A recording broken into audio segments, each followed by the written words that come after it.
Hello everyone, this is Darkfire Slide here after a long break from making videos of any kind.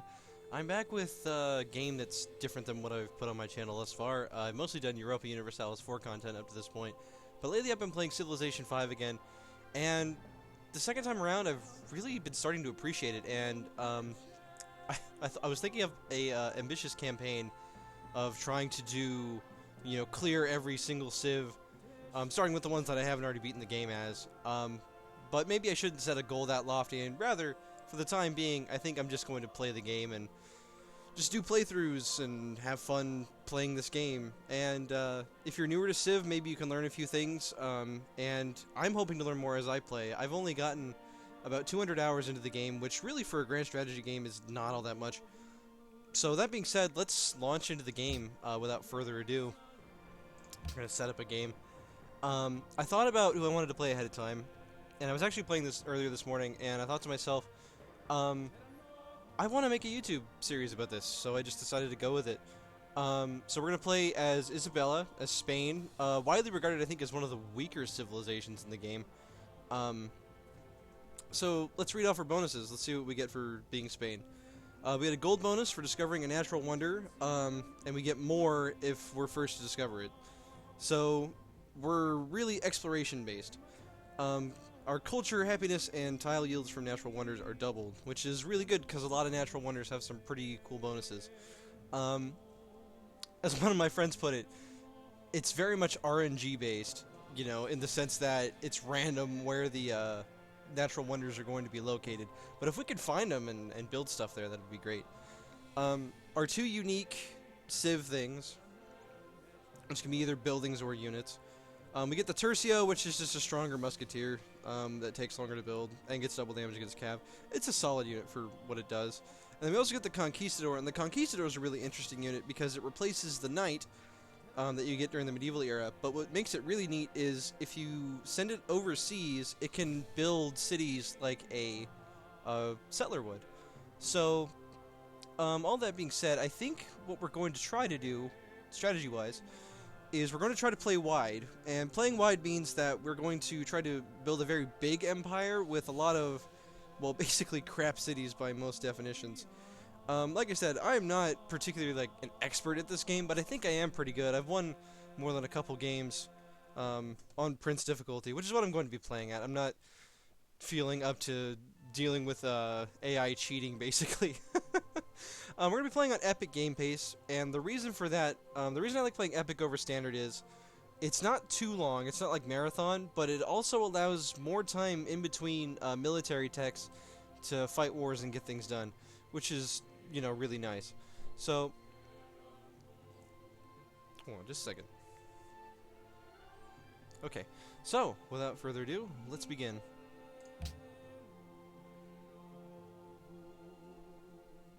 Blessed Isabella, servant of God, Holy Queen of Castile and Leon, your people greet and welcome you.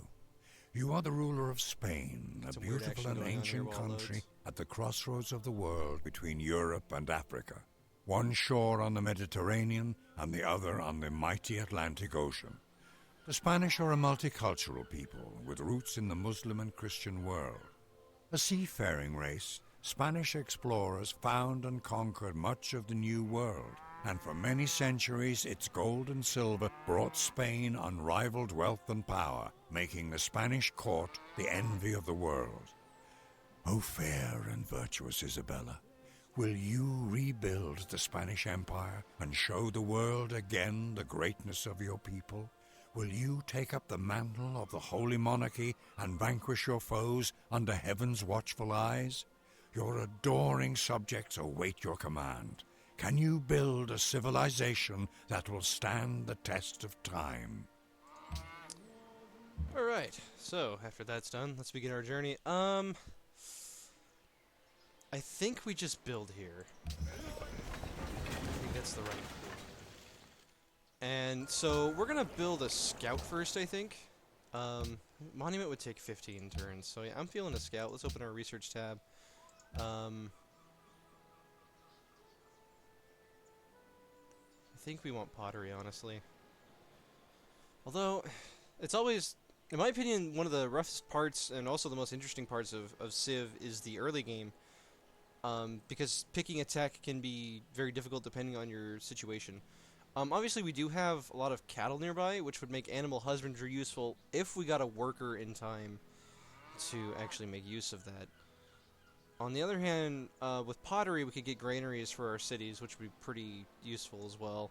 Also, we've got gold over here, which would be really good for getting money and happiness for our empire.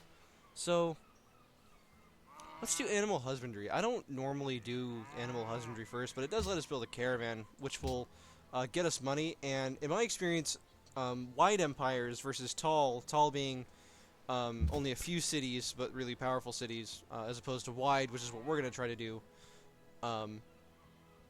Wide empires suffer from economical issues because the number of buildings you have to build is substantially greater than what you would have to do in a tall empire. Which means there's a lot more maintenance going on. And it's harder to counteract the maintenance if you have more cities. That's a marsh there. We're going to power through these couple of turns, and I'm going to kind of talk about strategy as I do so. It's very important that we explore as Spain and get tech that will allow us to explore with units overseas as well, because we really want to take advantage of the one bonus we have, which is getting wonders. Or natural wonders discovered. Now, the reason we want to go wide is because we want to also take advantage of the conquistadors and their ability to colonize overseas. So that's going to be really important to our strategy. Madrid's going to have 2 population now. Should get that scout out faster now. My reasoning behind building the scout first over the monument. Normally I build a monument first so that we can pump out our first social policy a lot quicker, but I feel like the scout is going to be more important for us because it's going to allow us to explore more and potentially discover natural wonders first, which, you know, is huge for our Civ. So now we're going to build the monument and get our culture running so we can start picking up Liberty Tech. I didn't mean to click on that. Okay. Alright, natural ruins discovered. Ruins are awesome. Ruins I feel like are and this is why I feel like the early game of Civ is so so difficult and random, is because if you discover ruins like this, like we get 30 culture for free. So not building the monument, so we didn't build a monument, and we didn't really get punished for it either.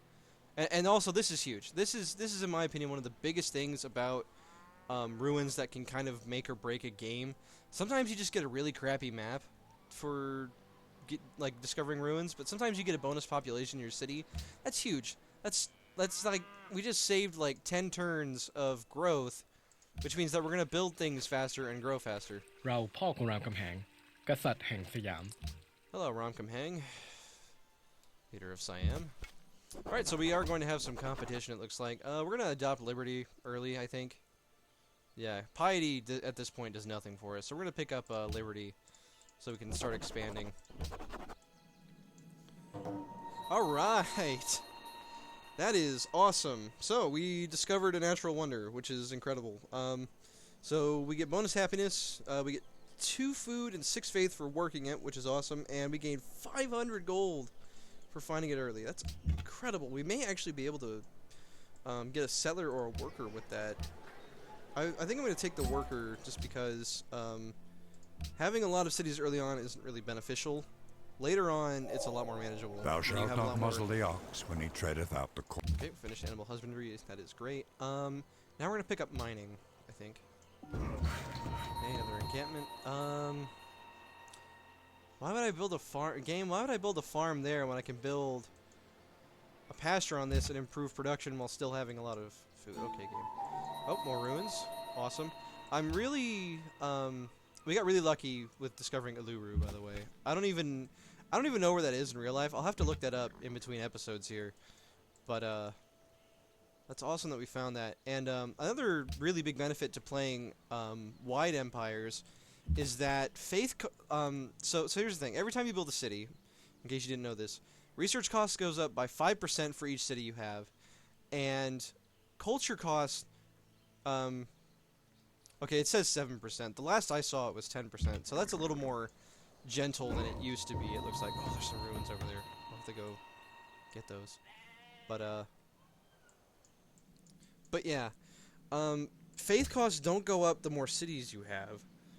So if we get a lot of, buildings that have faith output, then we'll be in a really strong position in terms of how much we can produce with faith, depending on what we decide to do with faith. If we want to be able to produce military units or what have you. Okay, we're gonna have to dodge these barbarians for the time being. I really want to get those ruins, but until those guys get out of the way, we're kind of up a creek, as it were. I'm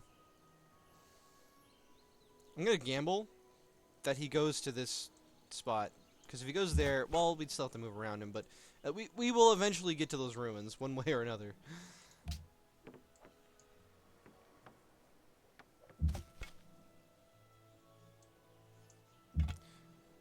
Oh, and he went there. Of course he did.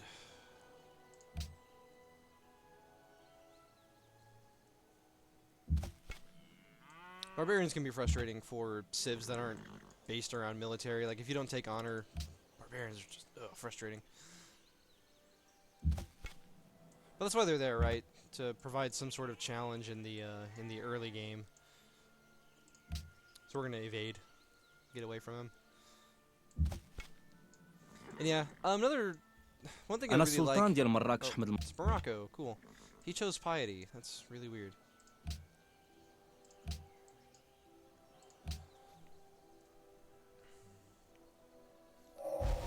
The meek shall inherit the earth, but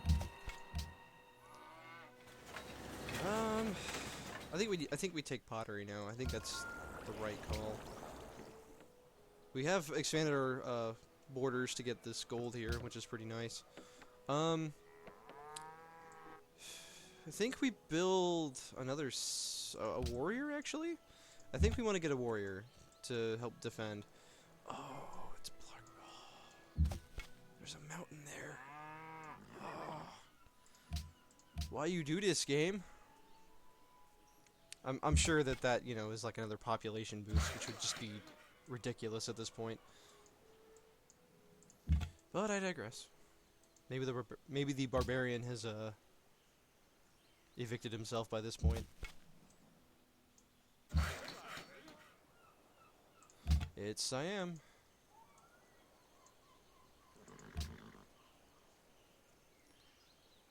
So we're gonna get hit here, but we should be able to tank it. Or he's just gonna move out of the way. That's fine too. I like it. Hopefully we can find more natural wonders, because I'm all about that. Oh, hey, there's barbarians there. And this is why we're training a warrior, so we can actually defend our people from the barbarian menace. Oh, he's gonna burn the pasture down. Son of a bitch. So a lot of people, I think, like to play with barbarians off, understandably. 30 faith is going to be enough to found a pantheon, which is pretty nice. So definitely worth sending the scout around to get that. We can adopt another social policy. +1 production. I think we want to try to get another settler for the time being. Yeah, let's do that. We'll just keep trying to nuke this guy until it's, till it's gone. God of Craftsmen could be good. Let's look here. Choosing religion is really difficult for me. I've always found that it takes a lot of time and effort to try to figure out, what we're trying to do. Especially in terms of the way we're trying to play. And I think we definitely want to go wide here, because there's a lot of bananas, wow, and a lot of horses down here, and bison, and of course Uluru we want to go get. Faster border growth would be nice at any point in the game, for sure. Messenger of the Gods could be huge for us, because we'll have a lot of cities with a lot of city connections. So not an immediate benefit, but I think I'm going to go for it. Because I find when I play wide, I'm always behind on tech. So I'm going to try to counteract that in this instance. And we'll just keep shooting this barbarian until he goes away. Let's go explore over by Uluru to see what we're looking at in terms of expansion.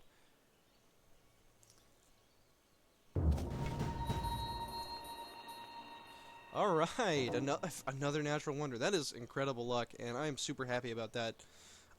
Because that means we're going to be able to get a settler for free, basically. Also, our empire is super happy at this point for, Right, we're going to send you back, because he should be dead by next turn. So yeah, we're going to be able to get a settler out of that, and what does Kilimanjaro do? The other reason we want to go wide as Spain is because we can take advantage of our improved natural wonders. So we'll want to build by them and take advantage of them. Ancient Ruins is awesome. The AI is not being very proactive with their exploration this game, for sure. We're keeping up in score. I know... Shall the clay satiate? I know score kind of shouldn't really reflect how well your civilization is doing, just because of because so much, especially because so much score is related to wonders. But all the same, it's nice to know. Especially I like to compare technology scores because it lets you know how you're doing in that regard. I think I'm gonna pick up sailing. Riding would be really good to get a library, but I think I want sailing to start exploring, really. And to go with our, theme of Spain and water. It looks like there's going to be a nice bay here, once we actually get to discovering it. Okay, free spearmen. I'm not going to complain about that. I love it when the scout gets a upgrade from a encampment, because it means that they will keep their terrain movement bonus, which is awesome. All right, we discovered Ur, which is really good.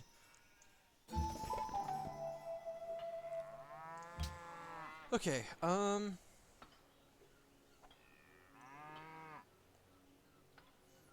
think we build a granary? Yeah, let's build a granary. And then I think we just buy a settler. Cuz we want to expand. We want to rapidly expand. For sure. One of the big advantages of playing wide, 90 free faith is really nice, actually. Basically ensures that we're going to be able to get a well, that is terrible. Screw you, Siam. How dare you? Get out of my borders. Alright, we're keeping up on technology. So that's nice.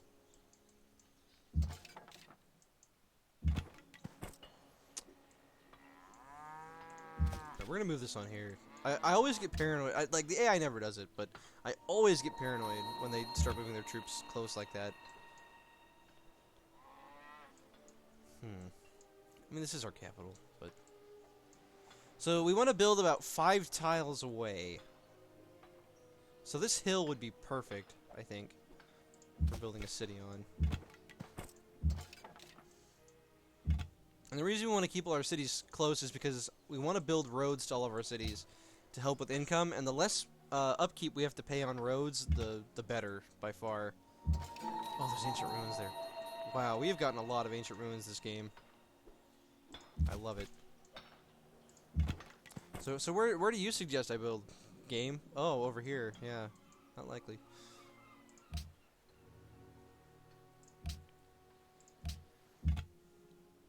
Alright, let's pick this up. Free archery! See, I'm glad I didn't bother to research that, because I'd be kind of oh, there's more ancient ruins. Holy crap, that is a lot of ancient ruins, and I'm happy about that. Alright, so this is exactly 5 tiles away. That's perfect. So we're gonna get 2 production from the tile, and then I think we're gonna work the bison, because it's the best tile there.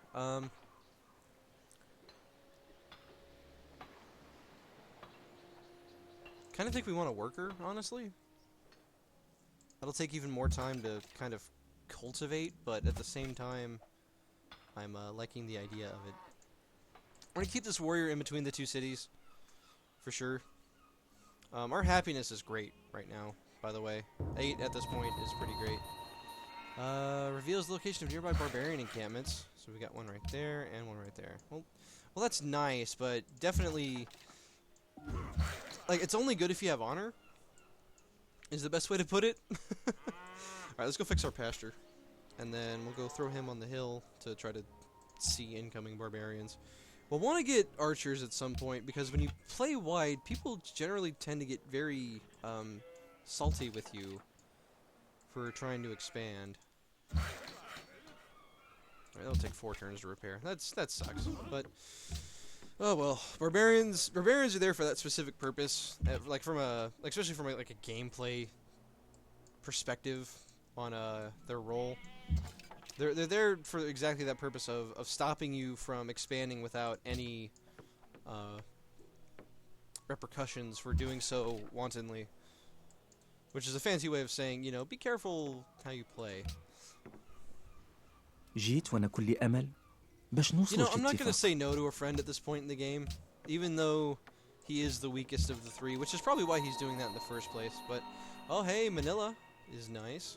Madrid demands whale, so if we get whales, we'll get bonus growth rate, which is always good. Growth is an interesting aspect when building a wide empire, because if you have too much population in your cities, your people tend to get very unhappy very quickly, which is really bad. We want to avoid that if at all possible. I guess we'll just build farms, really. And the other reason I'm getting sailing is, first of all, we get a cargo ship, which is incredibly good. We can probably trade with Ur, or if not directly from Madrid, trade to Ur from Barcelona. It's probably Ur. I just feel like saying Ur feels better. And that would actually give us a second trade route, which would allow us to get a lot of money really quickly, and also the trireme would allow us to explore. So I feel like sailing really was the right move in this instance. I feel like at some point we're probably going to be taking exploration at some point, if only for flavor's sake. He who commands the sea has command of everything. And one thing I like about Civ is in a lot of map types, naval supremacy is a really, really good thing to have. Especially for taking over like coastal cities and stuff like that, establishing footholds, and supplementing your normal army troops. We have a lot of text to choose from. What do we get? I think we get the most use. We don't get any use from masonry right now.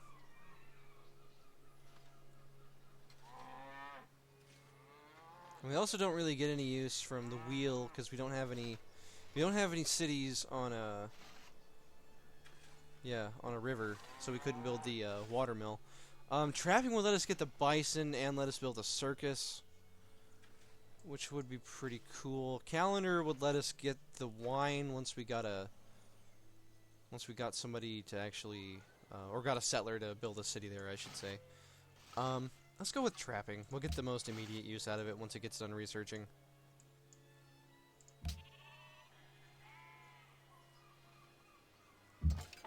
We're getting close to our second cultural policy, which is nice.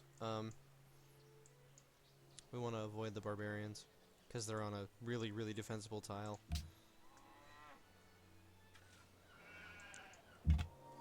Oh, hey, archers. Hey, guys. Madrid has grown again. Always nice. These spearmen are walking over hills like it's nothing. Altitude training. They must have gotten that from one of the ancient ruins. I must have missed that. That's really cool, actually, that they get bonus combat strength when fighting in hills as well. That's really cool. I like that. Alright, so we can adopt another cultural policy. Another city could be really cool. Let's do it. Let's get a third city off the bat, and then we'll start focusing on getting workers to actually improve tiles. Not fond of the Aztecs building something there. I'm assuming, I think that's the Aztecs anyway. Not really liking that at all, actually. Let's see, what's over here? There's sheep and cattle over here, and there's a lot of fish and crab on the coast, which could be cool. However, I also want to stop the Aztecs from... There's also bananas over here. I think we gotta claim these provinces while we've got a chance. Let's go meet the Aztecs. I think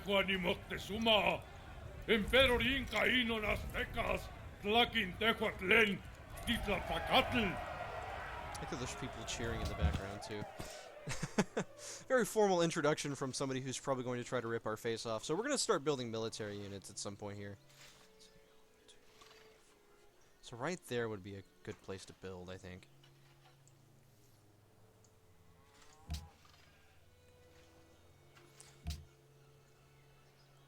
So he covets lands that we currently have. That means he definitely wants our yeah.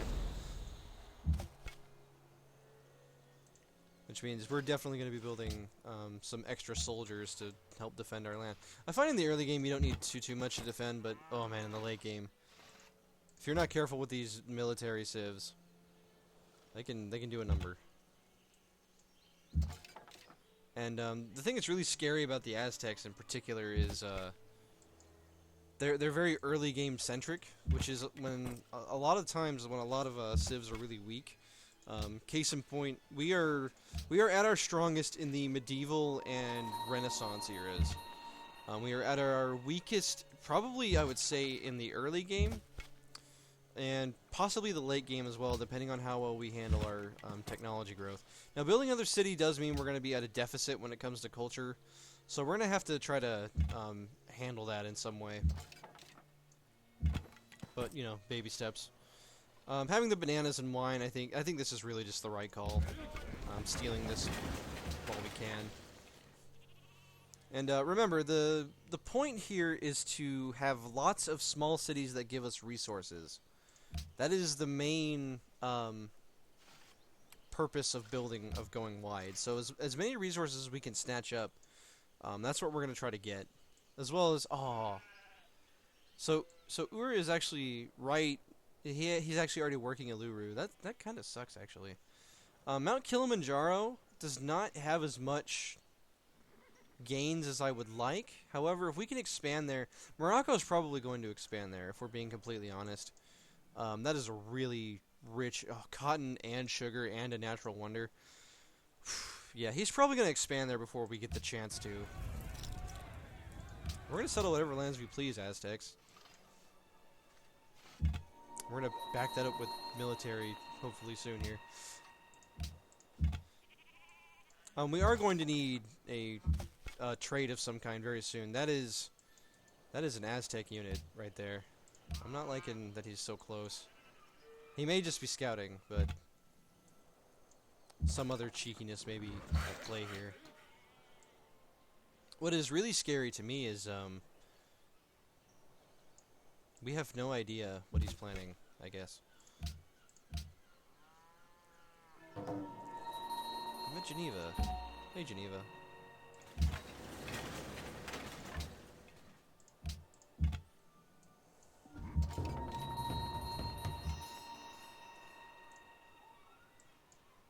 We can't shoot there because there's a forest in the way. That's unfortunate. Though I am kind of feeling that we need to move these archers to the frontier to help stave off the Aztecs. For sure. Alright, we're going to get a trireme to help protect our trade interests. Even brute beasts and wandering birds do not fall into the sky. I love how they try to put like really deep messages with each tech. You know, it's a good thing war is not fun, or else we would get too fond of it, and, you know, we all sit here and probably play war games 24/7, so... the practical application of that may be a little skewed. But we're going to build a camp here. I would say for the first 60 turns, things are actually going pretty swimmingly. There's some gems over there. I'm not liking... is that a Moroccan unit? Yeah, that's a Moroccan unit. Now, Morocco is friendly towards us, which means that if the Aztecs get any ideas, that they're going to have them to deal with as well.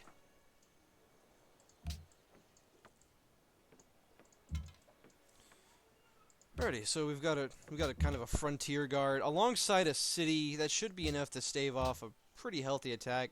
Though once we get trade going, I will probably build another archer as well.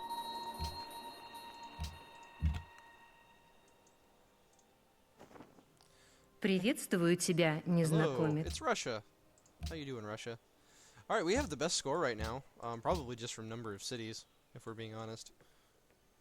Seville is growing really quickly, probably because of the bananas. So that's nice. We have discovered the Grand Mesa. We were not the first to discover it, but we still get 100 gold for it, which is nice. You know, I'm not going to complain about 100 free gold. Especially, like, in the early game, that's so huge. Like, it allowed us to get another settler, which is just massive, and, you know, definitely helps in terms of going wide as well. Oh, barbarians. They never learn. Can we not attack? Because, oh, seriously, there's a hill right there. Okay. Whatever. Alright, we'll sink that galley, finally.